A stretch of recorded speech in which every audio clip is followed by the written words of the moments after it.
Hello दोस्तों, नमस्ते, प्रणाम, हर हर महादेव। कैसन बानी जा रउआ सब के बीच हम बहुत प्यारा सा एगो कन्यादान के गीत लेके आइल बानी। अगर अच्छा लगी तो लाइक करम जा, कमेंट करम जा और शेयर भी कर देम जा। एकर तर्ज बा कि जनती जे जारल जइबू आगे के दहेज में। बहुत पुराना सॉन्ग है, आप लोग सुन ले हो हम जरूर। वही तर्ज पर गीत बा। असमन पीरितिया के, असमन पीरितिया के बान्हल बडोर हो।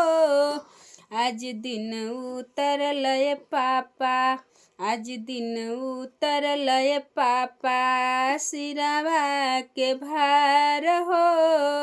आज दिन उतरल पापा, सिरवा के भार हो।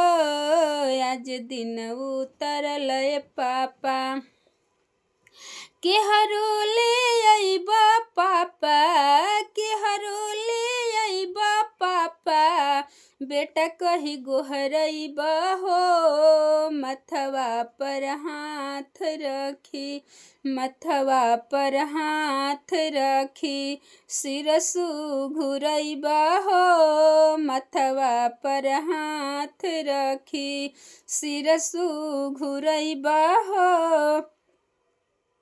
असम के काहे के कैला पापा, काहे के कैला पापा, इतना दुलार हो। आज दिन उतरल पापा, आज दिन उतरल पापा, सिरवा के भार हो। आज दिन उतरल पापा, सिरवा के भार हो। पत्थर के कर जवा कोई, पत्थर के कर जवा कोई, गिराव भैया धार हो।